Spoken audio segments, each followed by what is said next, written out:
Bismillah. Assalamualaikum warahmatullahi wabarakatuh. Alhamdulillahi rabbil alamin. Walhamdulillah, assalatu wassalamu ala rasulillah wa ala alihi wa ashabihi wa mawalah. Rabbi shrah li sadri wa yassir li amri wahlul 'uqdatan min lisani yafqahu qawli.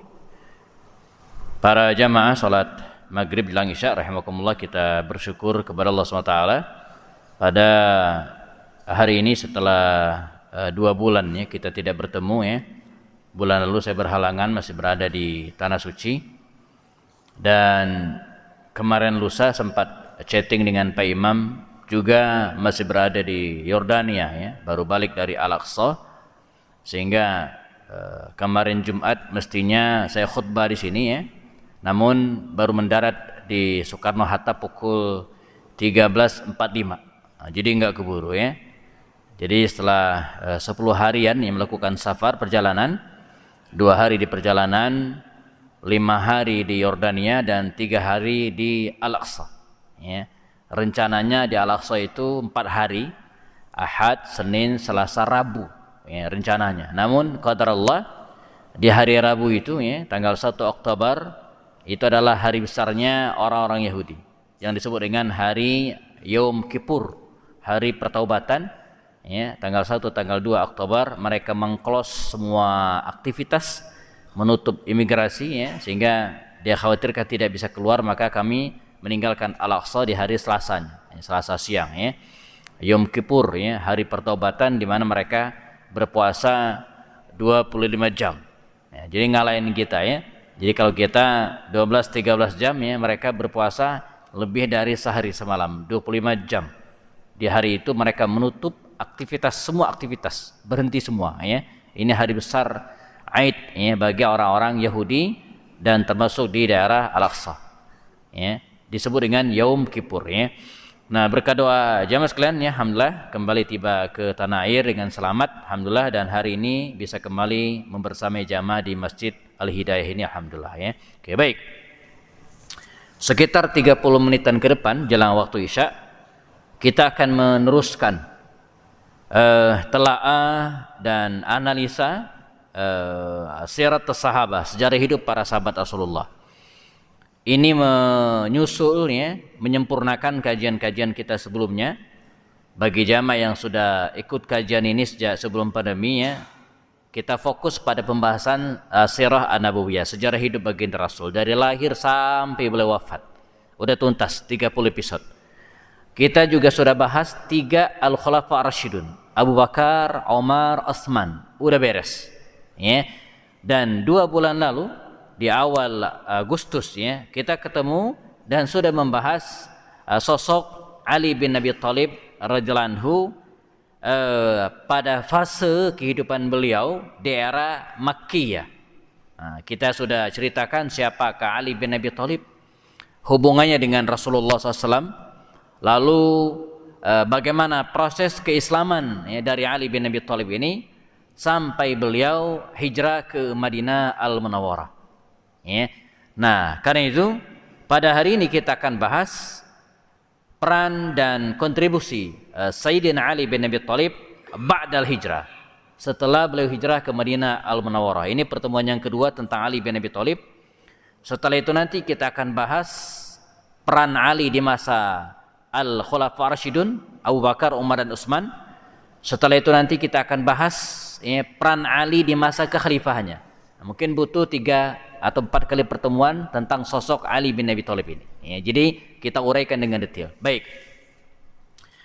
Ali bin Abi Thalib radhiyallahu anhu hijrah ke Madinah Al-Munawwarah sendirian. Rencananya dalam proses hijrah itu Rasulullah akan dibersamai oleh 3 orang sahabat mulia. Abu Bakar, Ali bin Abi Thalib dan Suhaib Ar-Rumi. Suhaib bin Sinan Ar-Rumi. Ya, 3 orang ini yang akan menemani Nabi hijrah dari Makkah ke Madinah. Qadar Allah ya, jelang hijrah orang-orang Quraisy berusaha untuk menggagalkan proses hijrah Nabi ini, bahkan mengultimatum untuk menangkap beliau hidup atau mati. Rumah beliau dikepung, ya. Dan salah satu strategi Rasulullah meminta Ali bin Abi Thalib ini tinggal ya dan menggantikan Rasulullah tidur di tempat tidur Rasulullah. Ini ceritanya udah terkenal ya. Dan akhirnya Nabi ditemani Abu Bakar Siddiq berhasil hijrah ke Madinah Al-Munawwarah dan Ali tertunda 3 hari keberangkatan.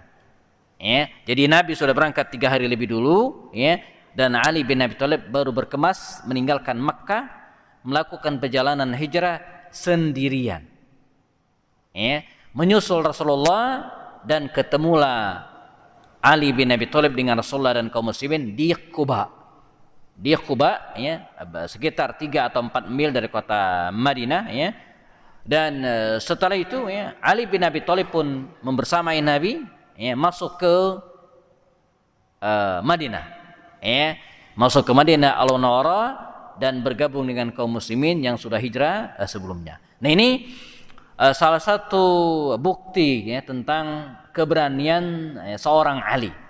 Ya, jadi Ali bin Abi Thalib ini karakter yang sangat menonjol apa? Ya, tentang asy-syaja'ah, keberanian. Saya ingat waktu kecil dulu ada 3 orang sahabat Nabi yang jadi idola dalam tanda kutip ya, karena keberanian mereka ini. Siapa? Umar bin Khattab, Ali bin Abi Thalib dan Khalid bin Walid. Ya, ini simbol keberanian bagi kami anak kampung waktu itu ya. Umar ya, siapa yang tidak kenal dengan Umar? Kemudian Ali bin Abi Thalib ya, dan Khalid bin Walid. Suatu saat kita akan ceritakan tentang Khalid sendiri. Sekarang kita Ali bin Abi Thalib. Nah, 3 sosok ini ya, memiliki karakter yang mirip, sama-sama pemberani. Namun dalam bentangan sejarah ternyata keberanian 3 orang ini ya, berbeda. Jadi sama-sama berani, tapi bentuk keberaniannya berbeda.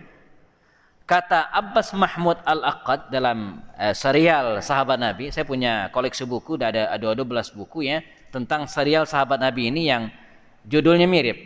Abqariyatu Ali, Abqariyatu Umar, Abqariyatu Khalid. Masing-masing menjelaskan tentang karakter para sahabat Nabi. Nah, keberanian Umar ya, itu bersifat defensif, bertahan, bukan menyerang. Ya. Umar itu akan ngamuk kalau ada yang mengganggunya. Begitu kira-kira ya. Kalau ada yang macam-macam terhadap Rasulullah, kaum muslimin, maka dia akan reaksi. Ini keberanian seorang Umar. Keberanian Khalid itu beda. Keberanian Khalid ini offensif, menyerang. Ya, dia akan menyerang. Makanya kisah Umar dan Khalid itu berbeda.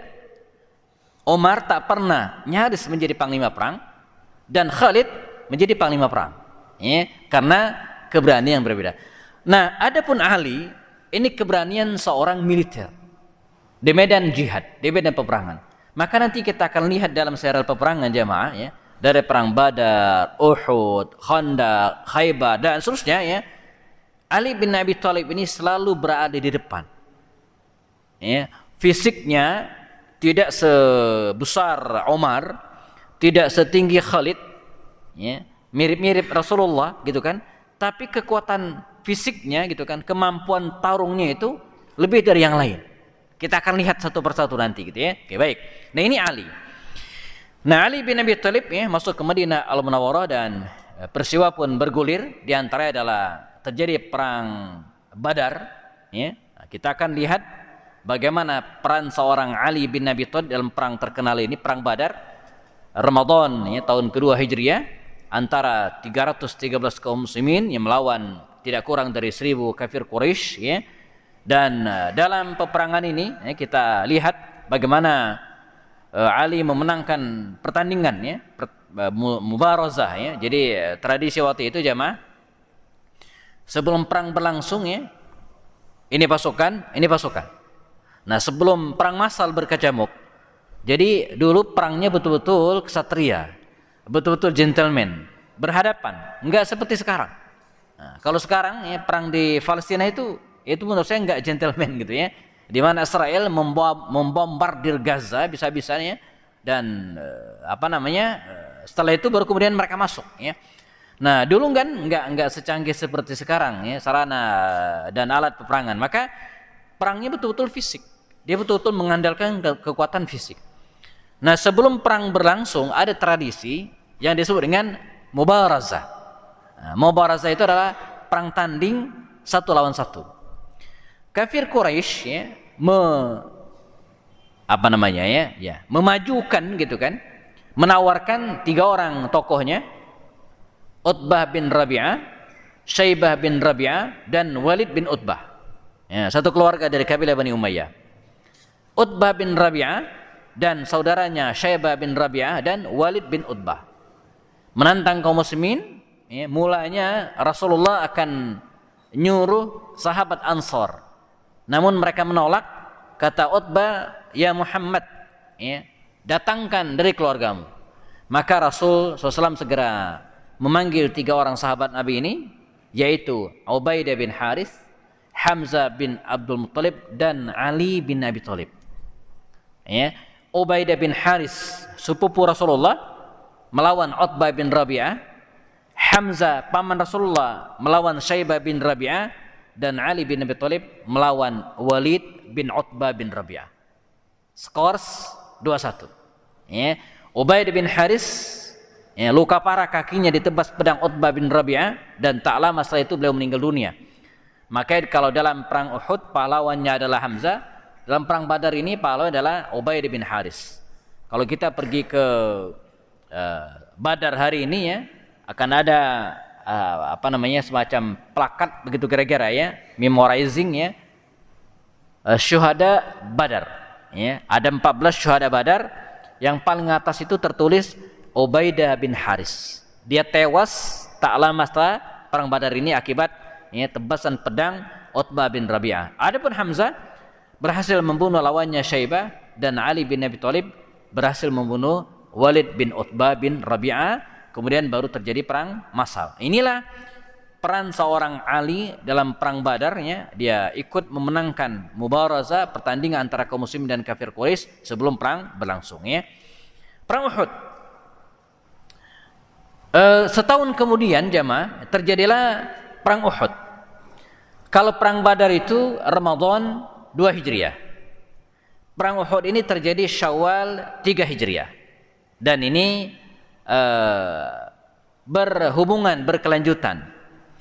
Akibat kekalahan kafir Quraisy dalam perang Badar, maka mereka membawa dendam yang dahsyat, lalu kemudian ingin menyerang Madinah, berangkat dengan 3.000 tentara, dan kaum muslimin pun menyiagakan pasukan, terkumpul 1.000 orang, membelot 300, tinggal 700.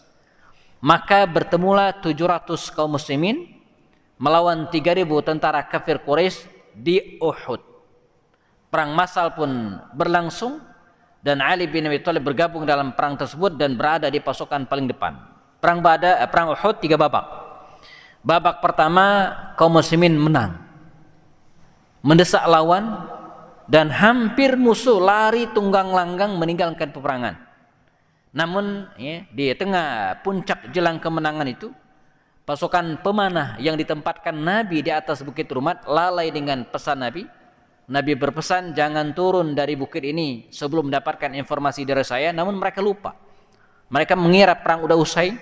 Mereka mengira saatnya berebut harta rampasan perang, dan 50 pasukan pemanah dipimpin Abdullah bin Jubair itu turun, dan Khalid bin Walid yang kafir waktu itu menelikung kaum muslimin dari belakang. Maka pada babak kedua ini kaum muslimin babak belur. Nah, pada babak ketiga ya, ketika perang sudah usai, Rasulullah mengumpulkan tentara kembali ya, dan mengangkat Sayyidina Ali bin Abi Thalib, kembali Sayyidina Ali bin Abi Thalib ya, untuk mengejar musuh, menyempurnakan kemenangan mereka ya, karena kaidah perang itu siapa yang meninggalkan medan peperangan paling akhir, maka dia pemenangnya. Maka Ali bin Abi Thalib memimpin pasukan mengejar lawan sampai 8 mil jauhnya, tiba di Hamraul Asad, dan fix musuh tidak ada lagi.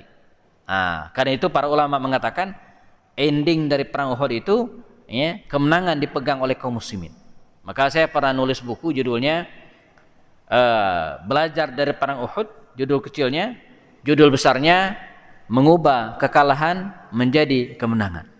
Ya, jadi bagaimana baginda Rasul bisa mengubah kondisi kaum muslimin yang down, yang kalah itu 70 syahid, namun bisa diangkat kembali. Ya, apalagi ada motivasi dari Allah pada ayat-ayat Quran. wala tahinu wala tahzanu wa antumul a'launa in kuntum mu'minin. Janganlah kalian merasa hina, jangan merasa sedih. Jadi walaupun 70 orang syahid, tapi Allah bisa bersama Rasulullah mengangkat kondisi mereka lagi, sehingga ending perang Uhud mereka yang menang. Nah, ini perang Uhud. 2 tahun berikutnya perang Badar 2 Hijriah, Ramadan. Perang Uhud Syawal 3 Hijriah. Oke. 2 tahun berikutnya Syawal 5 Hijriah. 2 Hijriah, 3 Hijriah, 5 Hijriah. Pada tahun ke-5 Hijriah ini jamaah terjadilah perang Khandaq.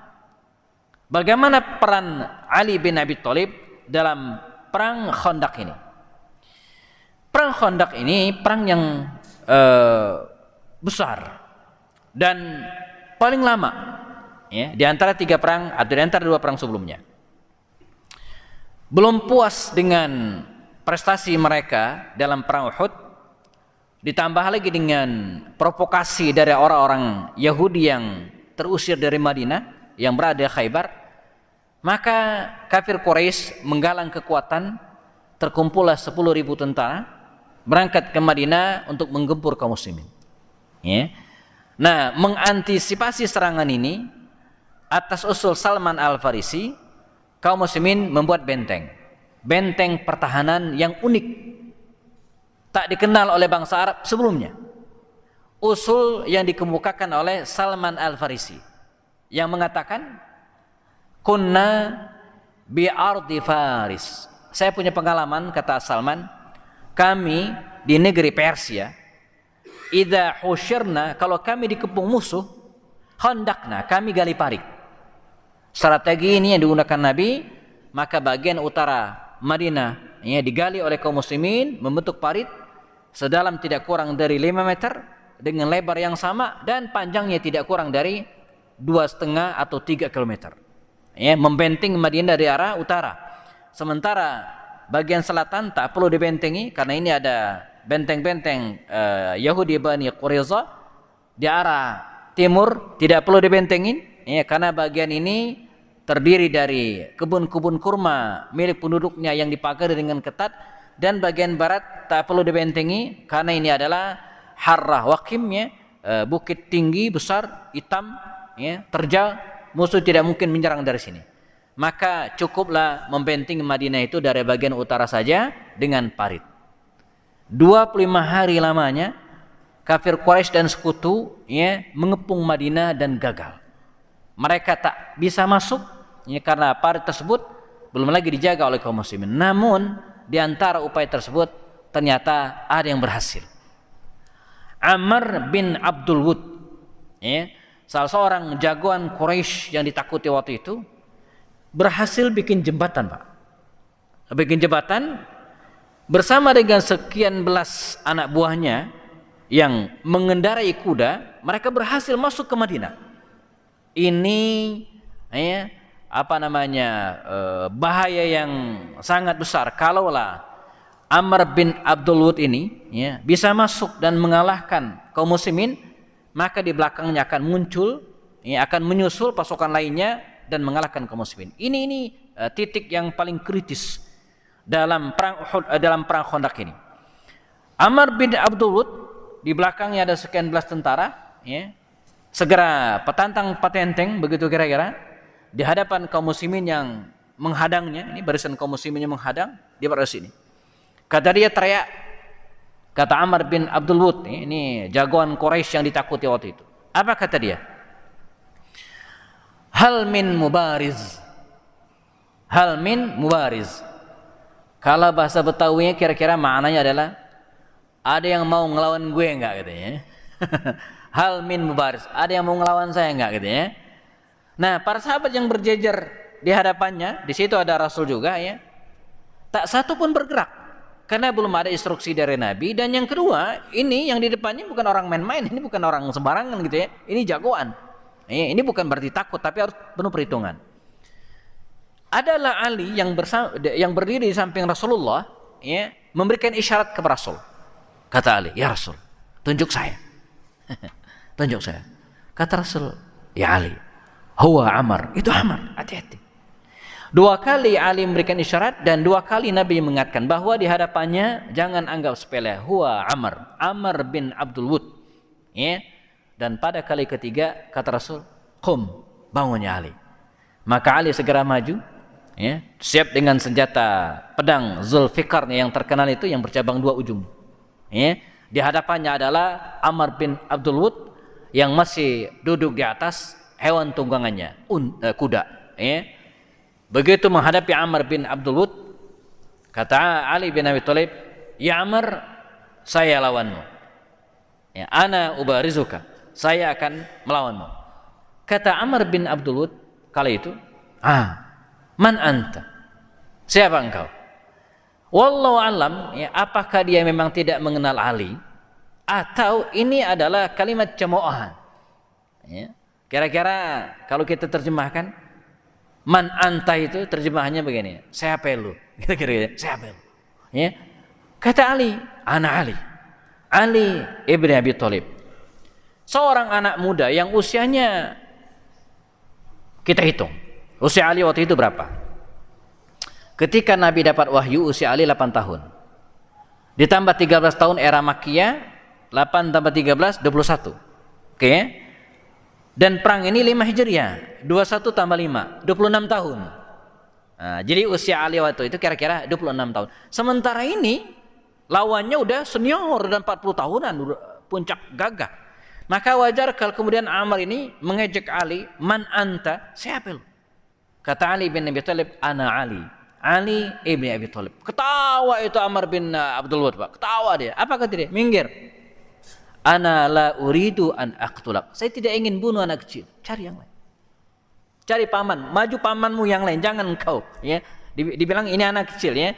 "Ana la uridu an aqtulak." Saya tidak pengen membunuhmu. Kata Amr bin Abdul Wud. Kata Ali apa?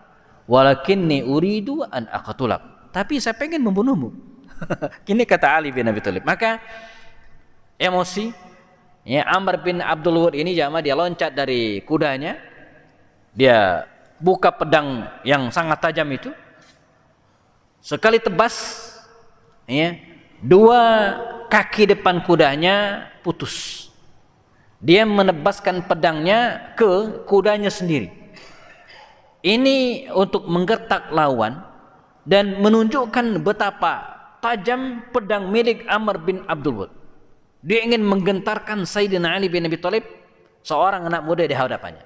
Namun Ali, ya, jangankan takut, itu membuatnya tambah semangat, ya, dan saat itulah kemudian Rasulullah berdoa di belakang. "Ya Allah," kata Rasulullah SAW, "fi Badar akhasta Ubaidata." Ya Allah, di Badar engkau ambil saudaraku, sepupuku, Ubaidah bin Haris. "Wa fi Uhud akhasta Hamzah."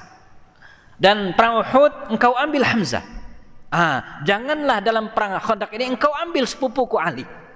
Ya, jangan ambil sepupuku ini Ali, kata Rasul. Rasul mendoakan khusus, "Ya Allah, kalau dalam perang Badar saya kehilangan saudaraku, sepupuku Ubaidah bin Haris, perang Uhud saya kehilangan Hamzah dan ini Ali. Jangan engkau ambil." Ini doa Rasul SAW. Maka, ya, pertarungan duel 1 lawan 1 antara Ali bin Abi Thalib dan Amr bin Abdul Wud terjadi. Pedang dengan pedang, dan pertarungan terjadi. Dalam suatu kesempatan Sayyidina Ali bin Abi Thalib, ya, berhasil, ya, memangkas dan membuat pedang milik Amr bin Abdul ini mental, jatuh, lepas.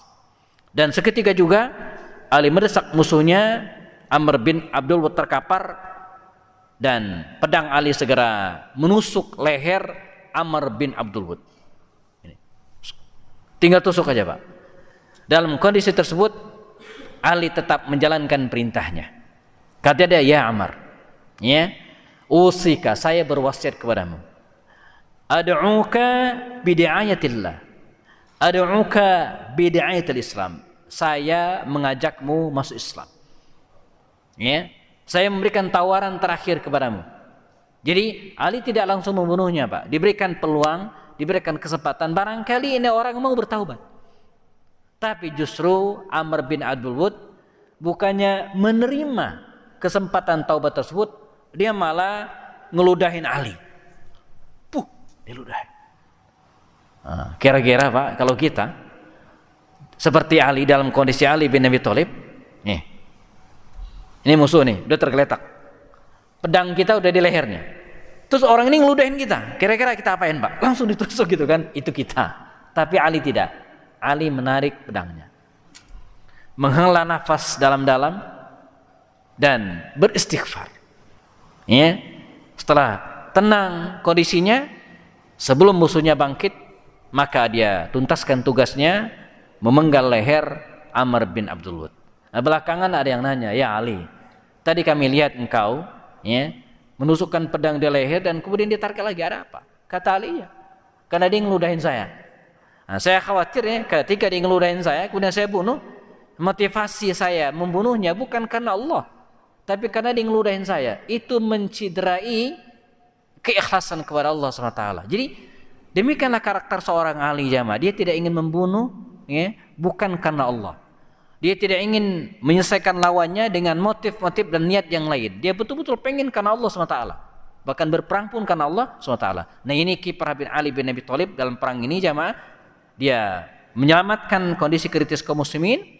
Begitu Amr bin Abdul Wud tewas, dia pasukan, sisa-sisa pasukan di belakang segera kabur melarikan diri, dan setelah 25 hari lamanya ya, mereka meninggalkan Madinah dan kaum muslimin menang dalam perang tersebut. Maka dengan bersyukur Rasul mengatakan al-ana naghzuhum, setelah perang ini gantian kita yang akan menyerang mereka. Nah, ini peran Ali bin Abi Thalib yang begitu besar dalam perang Khandaq ini. Dan usai perang Khandaq, dalam perang Khandaq tersebut salah satu kabilah Yahudi yaitu Bani Quraidah ya, berkhianat dengan cara pindah kelompok ya, di mana sebelum mereka berada di bawah kaum muslimin ya, barisan kaum muslimin, kemudian dia bergabung dengan kafir Quraisy.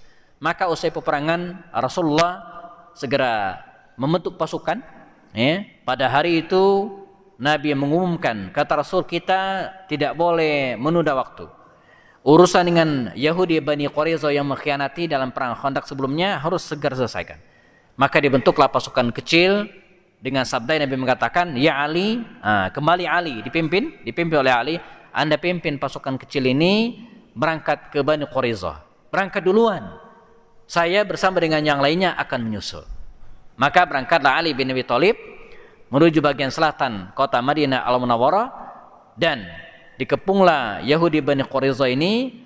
Pada akhirnya mereka kalah, dan itulah ending dari Yahudi di Madinah. Sehingga setelah perang Bani Quraidah itu ya, seluruh Madinah atau seluruh kabilah Yahudi ya, dinyatakan tidak ada lagi di Madinah Al-Munawwarah. Mereka semua terusir dari Madinah setelah Bani Quraidah ya, berperang melawan kaum muslimin ya. Dan Ali bin Abi Thalib juga ikut setelah perang Khandaq tersebut jamaah. Ada perang namanya perang Muraisi ya, di mana Ali bin Abi Thalib memimpin atau ikut dalam perang ini ya, perang Bani Muraisi. Ali juga memimpin perang melawan Bani Sa'ad di daerah Fadak dan mendapatkan kemenangan, mendapatkan harta rampasan tak kurang dari 500 unta dan 2000 ekor domba. Tidak hanya itu ya, setelah perang tersebut dia juga ikut berbagai peristiwa yang lainnya, termasuk diantaranya nanti kita akan bahas perang Khaybar. Pendek kata ya, selama berada di Madinah Al-Munawwarah jamaah, Ali bin Abi Thalib ini tidak pernah sekalipun tertinggal dalam medan peperangan, selalu ikut ya. Satu-satunya ya, perang yang tidak diikuti oleh Ali bin Abi Thalib adalah perang Tabuk. Kita akan ceritakan. Nah, yang tak kalah pentingnya juga adalah kesertaan Ali bin Abi Thalib dalam perjanjian Hudaybiyah. Di tahun ke-6 Hijriah, Rasulullah bermimpi umrah ke Makkah. Maka berangkatlah kaum muslimin bersama dengan 1.400 ya, kaum muslimin ya, ke Makkah untuk umrah. Namun sayang Makkah waktu itu masih dikuasai oleh kafir Quraisy dan mereka gagal umrah. Dan disepakatilah sebuah perjanjian di sebuah lokasi namanya Hudaybiyah. Ali bin Abi Thalib ditunjuk oleh Rasul sebagai sekretaris penulis perjanjian itu. Ada 4 poinnya. Pertama, umrah ditunda tahun depan, gencatan senjata 10 tahun. Yang ketiga, siapapun boleh bergabung dengan kaum muslimin atau kafir Quraisy selama perjanjian.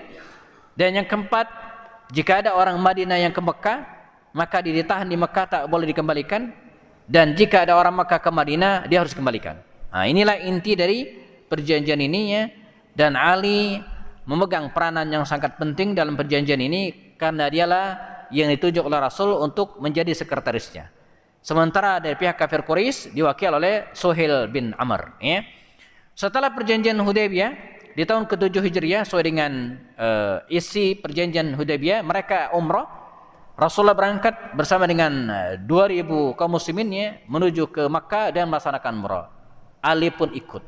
Umrah yang disebut dengan umrah qadha. Inilah umrah kedua Rasulullah ke Makkah. Ya. Kembali dari umrah qadha, ada kisah menarik. Ya. Salah seorang putri Hamzah bin Abdul Muthalib yang waktu itu ditinggal wafat oleh ayahnya, diperdebatkan. Ya. Jadi ketika Hamzah wafat jamaah, dia punya seorang putri. Nah, putri Hamzah ini diperebutkan oleh 3 sahabat. Ali bin Abi Thalib, Ja'far bin Abi Thalib, dan Zaid bin Harithah. Kata Ali bin Abi Thalib, "Ana ahaq, saya lebih berhak untuk mengasuh putri Hamzah." Mengapa? Karena Ali adalah keponakan Hamzah. Jadi Ali itu adalah keponakan Hamzah. Jadi anak pamannya. Yang kedua Ja'far, kata Ja'far tidak, saya lebih berhak. Walaupun atau selain keponakan Hamzah juga, istri Ja'far bin Abi Thalib ya, itu adalah saudara dari istri Hamzah. Jadi bibinya ya. Dan satu lagi Zaid bin Harithah ya, juga merasa berhak untuk mengambil dan mendidik putri Hamzah tersebut yang sudah wafat ya, karena Hamzah dan Zaid pernah dipersaudarakan oleh Rasulullah SAW. Pada akhirnya Rasulullah memutuskan hak pengasuhan anak ke Ja'far. Mengapa? Karena istri Ja'far yaitu Asma binti Umais adalah saudari dari istri Hamzah, Salma binti Umais. Makanya dalam hak pengasuhan jemaah mungkin terjadi di tengah-tengah masyarakat kita ya. Kalau ada seorang meninggal dunia dan dia punya anak ya, yatim misalnya, maka yang paling berhak ya untuk mengasuh anak yatim ini adalah bibinya. Ya, adalah bibinya. Ya. Terutama bibi dari pihak ibunya dalam kasus ini ya. Mengapa? Karena bibi itu ya tahullu, dia akan menempati posisi ibu. Nah, jadi dalam kasus ini ada pilihan-pilihan ya. Ini kalau terjadi di tengah masyarakat kita, misalnya ada seorang anak ditinggal wafat oleh ayahnya. Nah, yang mengasuhnya siapa? Ya, yang mengasuh adalah bibi ya, dari anak tersebut, dari pihak ibunya. Jadi kan dia punya ibu. Nah, kalau ibunya punya saudara, maka diserahkan kepada bibinya ini. Sebab ya, bibi ya, itu menduduki posisi sebagai seorang ibu, ya, nurun ke ibunya. Jadi menjadi saudara. Ini yang terjadi dalam kasus ya, putri dari Hamzah bin Abdul Muthalib. Satu slide lagi jemaah. Ini terakhir ya, karena jelang azan. Ketika kaum muslimin ya berhasil menggalang perjanjian dengan kafir Quraisy, maka Rasulullah segera merintahkan kepada kaum muslimin yang untuk mendatangi Yahudi di Khaybar. Ketika akan berangkat ya, di waktu Isya kira-kira, ini slide terakhir ya, apa kata Rasul? La utiyanna ar-rayata ghadan rajulan yuhibbullahu rasulahu wa yuhibbuhullahu rasuluhu yaftahullahu ala yadayhi. Besok kata Rasul, besok pagi saya akan serahkan bendera perang kepada orang yang ya, mencintai Allah dan mencintai Rasulnya, dan Allah dan Rasul pun mencintainya. Ya. Saya sampaikan ya. Jadi ba'da Isya Nabi umumkan besok kita akan berangkat ke Khaybar. Bendera perang saya akan serahkan kepada orang yang mencintai Allah dan Rasulnya, dan Allah dan Rasulnya mencintainya. Maka para sahabat pengen dong, berharap. Bahkan Umar ya di subuh hari itu nguntit Rasulullah, mendekati Nabi, berharap dia mendapatkan amanah itu. Namun ternyata bendera diserahkan kepada Ali bin Abi Thalib. Maka Ali bin Abi Thalib lah yang kemudian memimpin pasukan kaum muslimin untuk menyerang Khaybar di tahun ke 7 Hijriah. Dan itulah perang terakhir antara kaum muslimin melawan orang-orang Yahudi. Kemudian mereka kembali membawa kemenangan setelah melakukan Khaybar. Sebagai penutup jamaah ya, sekian tahun kemudian, 2 tahun kemudian meletuslah perang Tabuk ya, dan Nabi berangkat bersama dengan 30 tentaranya, 30.000 tentaranya, dan Ali tidak ikut. Nah, mengapa Ali bin Abi Thalib tidak ikut dalam perang Tabuk ini ya? Ini akan menjadi awal ya, penyempurna ya, kajian kita pada pertemuan berikutnya insyaallah ya, karena kisah Ali bin Abi Thalib tidak sempurna hari ini ya. Nanti kita akan bahas ya pada bulan berikutnya. Kalau dilihat waktunya insyaallah tidak berhalangan, karena saya berangkat umroh lagi di tanggal 16 Oktober dan setelah itu tanggal 12 November. Jadi awal November ini sudah berada di Bogor insyaallah. Kita akan teruskan kisah Ali bin Abi Thalib pada bulan berikutnya insyaallah. Jazakumullah khairan. Sudah masuk waktu Isya, kita bersiap-siap melaksanakan sholat Isya berjamaah. Muadzin silakan kumandangkan azan, bagi yang wudu silakan berwudu ulang ya. Jazakumullah khairan.